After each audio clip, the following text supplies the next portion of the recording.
வளர்ச்சி பெறும் பணியை பற்றி அவருடைய விவாதங்கள் எடுத்து வைத்திருக்கிறார்.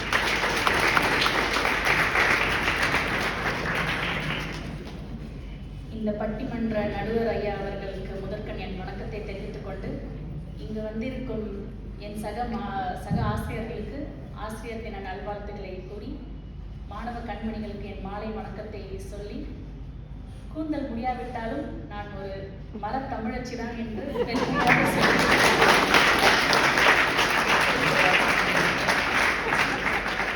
என் கண்ணி பேச்சை இந்த சபையில் துவங்குகிறேன். பாதி விஷயத்த சங்கவே மேடமே சொல்லிட்டு போயிட்டாங்க. அதுல ஒரு பாயிண்ட் ஐயா அவர்கள் சொன்னதுனால அதை நான் டச் பண்ணல. அதுதான் நான் சொல்ல வந்தேன். அவர் இன்னைக்கு மகிழ்ச்சியான பர்சனா அப்படின்னு கேட்டா அவர் மகிழ்ச்சியற்ற ஒரு மனிதராக தான் நம்ம எல்லாத்துக்குமே தெரியும். அதனால அதை விட்டுறலாம். மேடம் சொன்னாங்க, வளர்ச்சி அப்படின்னா ரொம்ப உயரம் வளர்ந்துட்டே போகாதீங்க, எங்கேயாச்சும் போய் முட்டும், அப்புறம் நீங்க கீழே விழுந்தா எந்திரிக்க முடியாது அப்படின்னு சொல்லிட்டு. பழுத்த மரம் உயரமா வளர்றதில்லை, ஆனா அது பலனை எப்போதும் கொடுத்துட்டே தான் இருக்கு. எப்போதுமே ஒருத்தவங்களை வாழ்த்தி சொல்லும் போது நீ பழுத்த மரம் போல வளர்ந்து வாழ அப்படின்னு தான் சொல்லுவாங்க. ஸோ வளர்ச்சிங்கிறது அதுதான். அதை குறித்து நான் என்னோட கருத்தை ரொம்ப தாழ்மையான முறையில் இங்கே சொல்றதுக்கு நான் ஆசைப்படுறேன். மகிழ்ச்சி என்பது ஒரு தற்காலிக மாயை நிலை. ஒருவருக்கு மகிழ்ச்சி கொடுக்கும் ஒரு விஷயம் இன்னொருவருக்கு கட்டாயமாக மகிழ்ச்சி கொடுக்கும் என்று சொல்லவே முடியாது. ஐயா அவர்கள் கூறியது போல் வெவ்வேறு தருணங்களில் ஒவ்வொருவர் ஒவ்வொரு விதமான மகிழ்ச்சியான சூழ்நிலையை அனுபவிக்கிறார்கள். அதே மனிதன் அதே சூழ்நிலையை எப்பொழுதும் மகிழ்ச்சி தான் கொடுக்கும் என்று சொல்ல முடியாது. அந்த ஒரு பொண்ணு காலையில் 5 மணிக்கு அலாரம் வச்சுட்டு ஆஃப் பண்ணிட்டு மறுபடியும் தூங்குறது உலகத்திலேயே மகிழ்ச்சியான ஒரு விஷயம் தான். அது நம்ம எல்லாருமே எக்ஸ்பீரியன்ஸ் பண்ணியிருப்போம். ஆனா ஏதோ நமக்கு ஒரு கடமை இருக்குது அப்படிங்கும் போது 5 மணிக்கு நம்ம அலாரமே வைக்க வேண்டாம், அதுக்கு முன்னாடியே எழுந்துருவோம். அதுதான் நம்ம வளர்ச்சிக்கான உந்துதலான ஒரு விஷயம். ஸோ மகிழ்ச்சி என்பது ஒரு தற்காலிக நிலைதானே ஒழிய அது நிரந்தரமா நம்மளோட இருக்காது. ஒவ்வொரு சமயம் மகிழ்ச்சி வரும், உடனே அது ஒரு நீர்க்குமிழி போல மறைந்தும் போய்விடும். அப்புறம் நிறைவு அப்படிங்கிற ஒரு வார்த்தையே மாணவர் பருவத்துக்கு நம்ம ஒப்பிட்டே சொல்ல முடியாது. ஏன்னா ஒரு மனிதன் ஒரு 60-70 வயது வாழ்ந்து போதுமான அளவு அனுபவங்கள் கிடைச்ச பின்னாடி அவன் பின்னோக்கி பார்க்கும் போது அவன் வாழ்க்கையில வந்த ஒவ்வொரு விஷயத்தையும் பார்த்து நான் நிறைவான வாழ்க்கை தான் வாழ்ந்திருக்கேன்னு சொல்லதான் முடியுமே ஒழிஞ்சு மாணவர் பருவத்துக்கு இந்த வார்த்தை ஒப்பாகாது. ஏன்னா அவனுக்கு அடுத்தடுத்த நாள் ஒவ்வொரு ஆப்பர்ச்சுனிட்டி, ஒவ்வொரு சந்தர்ப்பம் வெயிட் பண்ணிட்டு இருக்குது, காத்து கொண்டு இருக்கிறத அவன் அடாப்ட் பண்ணி போறதுக்கு. ஸோ அதுவும் ஆகாது. இப்போ ஒரு புது மொபைல் ஃபோன் வாங்கினா அந்த நேரத்துக்கு மகிழ்ச்சி. அதை விட ஒரு புது மாடலோட இன்னொரு பையன் வந்தானா அந்த மகிழ்ச்சி அந்த நேரம் அப்படியே வசப்பமா போய் இது நம்ம வாங்கணுமே அப்படின்னு ஒரு தூண்டுதல் வரும்.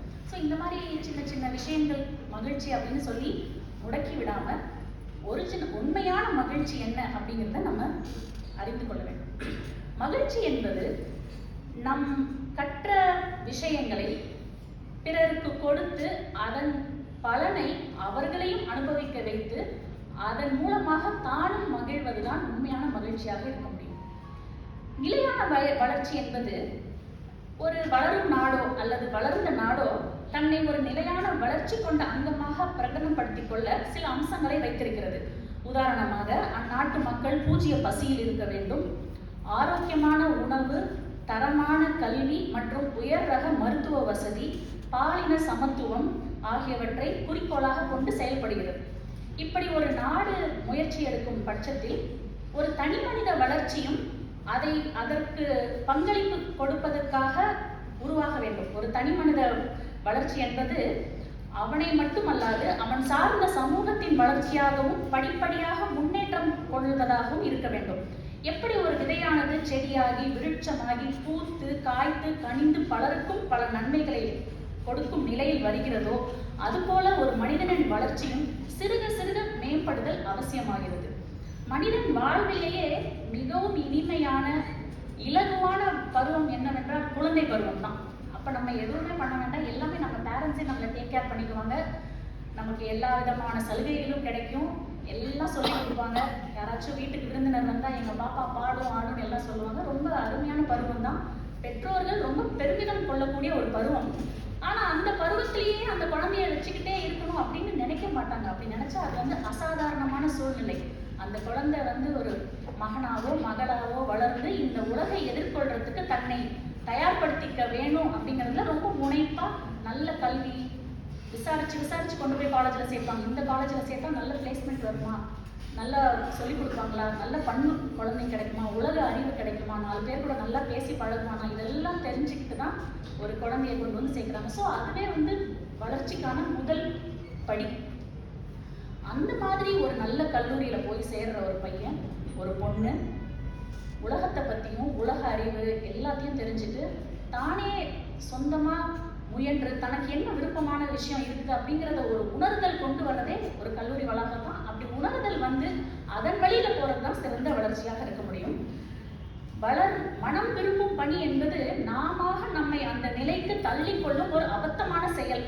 மற்றவர்களின் விருப்பத்தை தன் விருப்பமாக பாதித்து கொண்டு அதன்படி செயல்பட்டால் தான் தனக்கும் நன்மை பயக்கும், நம்மையும் மதிப்பார்கள் என்றும் போடும் தப்பு கணக்காகும். மனதிற்கு பிடித்த பணி கிடைக்கும் வரை வேறு எந்த சந்தர்ப்பத்தையும் ஏற்றுக்கொள்ளாமல் நழுவ விடும் ஒரு விதண்டாவாத செயலுமாகும். வாழ்க்கையின் பழுவை நினைத்து தப்பித்துக் கொள்ளும் ஒரு முயற்சி இது. இதனால் கால விரயமும் அனுபவமின்மையும் வழிவகுக்கும். பொன்னான இளமை பருவமும் அதில் தொலைந்து போகும்.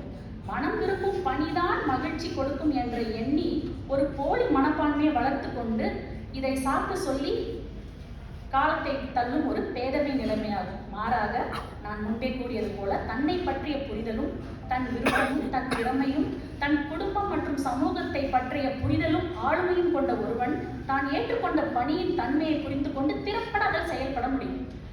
நிறைய நம்ம பசங்களே வந்து கேம்பஸ்ல பிளேஸ் ஆகி போறாங்க. பிளேஸ் ஆகிட்டு ஒரு 2 இயர்ஸ் அந்த கம்பெனியில் ஒர்க் பண்ணுறாங்க. எக்ஸ்ப்ளோர் பண்ணிக்கிறாங்க. என்னென்ன அடுத்தடுத்து என்ன நமக்கு வழிமுறை இருக்குது, இந்த கம்பெனியில் இன்னும் நல்ல உயர்ந்த பதவிக்கு போக முடியுமா, பண்ண முடியுமா அப்படின்னு சொல்லிட்டு. ஏன்னா இந்த ஐடி ஃபீல்டு வந்த பின்னாடி தந்தையை விட அதிகப்படியான சம்பளம் வாங்கும் மகன் வீட்டில் ஒரு முக்கியமான மரியாதைக்குரியவனாகிறான். அவனை நினச்சி பெற்றோர்கள் பெருமிதம் கொள்கிறாங்க. அந்த ஊரே அவனை கொண்டாடும். அண்ணனை போல நம்மளும் அந்த அண்ணனை மாதிரி நம்ம படிக்கணும், அந்த அக்கா மாதிரி நம்மள படிக்கணும். ஸோ இதெல்லாம் வளர்ச்சிக்கான வித்திடுதல். தான் ஒருவன் மட்டும் வளராமல் அந்த சமூகத்திற்கு வித்திடுகிறான். ஸோ அவன் அந்த பணியின் திறமையை புரிந்து கொண்டு திறம்பட செயலாற்றுவான். அதன் பயனாக அதில் அவன் காணும் வெற்றி அவனுக்கு வளர்ச்சியை மட்டும் தராது, மகிழ்ச்சியும் சேர்த்துதான் கொடுக்கிறது. இதுதான் வாழ்க்கையின் சாராம்சம். எதையும் எளிதாகவும் இலகுடனும் பெற வேண்டும் என்று நினைப்பதை காட்டிலும் முயன்று தோற்று பின் எழுந்து நின்று அதன் வாயிலாக பெறும் வெற்றி மிகுந்த மகிழ்ச்சியை தரும். வாழ்க்கை என்பது ஒரு போராட்டமாக நம்ம நினைக்க வேண்டிய அவசியம் இல்லை. ஒவ்வொரு நாளும் நாம் அடுத்த நாளை எதிர்கொள்ள வேண்டி கற்றுக்கொள்ளும் ஒரு அனுபவ நாளாக பார்க்க வேண்டும். அந்த அனுபவ பாடத்தை தெரிந்து கொண்டு நிலையாக வளர்ந்து வந்தாலே மகிழ்ச்சி அதன் பக்க விளைவாக பக்காவாக வந்து சேரும். வாழ்க்கையில் நாம் முன்னேறி செல்வது ஒரு பிரயாணம் போன்றது. பிரயாணிக்கும் அனைவருக்கும் ஜன்னல் ஓர இருக்கை தான் கிடைக்கும் என்று சொல்ல முடியாது. சிலருக்கு ஜன்னல் இருக்கை கிடைக்கலாம். அவர்கள் பக்கவாட்டில் செல்லும் காட்சிகளையும் முகத்தில் முட்டி தள்ளும் காற்றையும் அனுபவித்து செல்வார்கள். எல்லோருக்கும் அது வாய்க்காது. பெரும்பாலும் பேருந்திலோ ரயிலிலோ 3இல் 1 பகுதி இருக்கைகள் மட்டுமே ஜன்னல் இருக்கைகளாக இருக்க முடியும். அதே போல் மனம் விரும்பும் தொழில் மட்டுமே செய்து முன்னேற முடியும் என்று நினைப்பவர்கள் ஒரு சிலர் இருக்கலாம். அதில் அவர்கள் வெற்றியும் கொள்ளலாம். இருந்தபோது 2இல் 3 பகுதியான பிரயாணிகள் எப்படி ஜன்னல் அல்லாத இருக்கையில் அமர்ந்தும் கூட வெளியில் செல்லும் காட்சிகளை கண்டு ரசித்து அளவான காற்று முகத்தில் தென்றல் போல வருடி ரசித்து செல்ல முடியுமோ, பயணம் செல்ல முடியுமோ, அதுபோல் கிடைக்கும் பணியை எடுத்துக்கொண்டு அதில் முன்னேறி செல்ல வாய்ப்பிருக்கிறது. எனவே சந்தர்ப்ப சூழ்நிலை மற்றும் இதர பல காரணங்களை பொருட்டு மனம் விரும்பும் பணி ஒரு சிலருக்கு வாய்த்தாலும் பெருவாரியானவர்கள் கிடைக்கும் பணியை மன நிறைவுடனும் அறிவையும் ஆற்றலையும் முயற்சியையும் ஈடுபாட்டையும் கொண்டு அதை வளர்த்துக் கொள்கிறார்கள். தான் மட்டும் வளர்ச்சியின் பாதையில் செல்லாமல் தன்னை சார்ந்தவர்களுக்கும் அதன் நன்மையை பிரதிபலிக்க செய்கிறார்கள். எனவே நாம் ஏற்றுக்கொள்ளும் பணி தொடர் வளர்ச்சி கொள்ளும் பணியாக இருத்தல் அவசியமன்றி வேறில்லை. ஒரு பணியுடன் நாம் நின்று போவதில்லை. சங்கவை மேடம் முன்னாடி சொன்ன மாதிரி ஒரு சிவில் என்ஜினியர் போயிட்டு ஒரு 1 பெட்ரூம் அபார்ட்மெண்ட் கட்டி கொடுக்கும் போது அவனுக்கு மனநிறைவு வருது.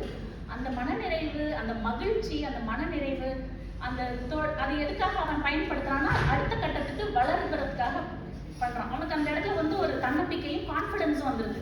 அடுத்து ஒரு 2 BHK கூட கட்டுமானா இருக்கும். அப்புறம் இன்னும் கொஞ்சம் ஆழமா காலை பதிஞ்சு ஒரு இடத்த வாங்கி ஒரு பெரிய மல்டி ஸ்டோரி அப்பார்ட்மெண்ட் கூட கட்டுவான். அது வந்து தான் மாத்திரம் வளர்றதில்ல, அதை நம்பி அவனுக்கு எத்தனை பேருக்கு பணி கொடுக்குறானோ அவங்க எல்லாருமே அந்த பயணத்துல வளரதான் செய்யறாங்க.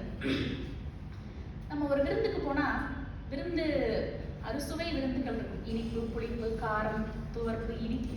ஸோ மகிழ்ச்சி என்பது ஒருவருடைய வாழ்க்கையில் ஒரு சின்ன இனிப்பு துண்டு அளவு மட்டுமே இருந்தால்தான் அந்த வாழ்க்கை சிறப்புற இருக்க முடியும்.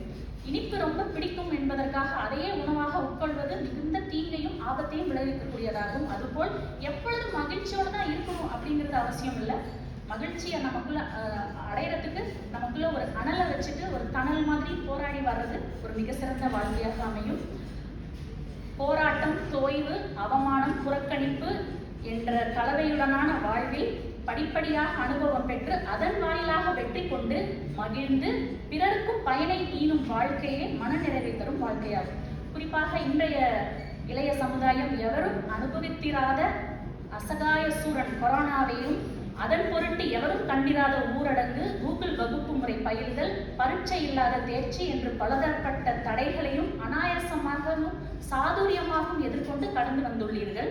எனவே உங்களுக்கு எப்பணியை கொடுத்தாலும் அவற்றை சிறப்புற செய்து முன்னேறுவீர்கள் என்பதில் எல்லளவும் எனக்கு சந்தேகம் இல்லை. வாய்ப்பளித்த அனைவருக்கும் நன்றி கூறி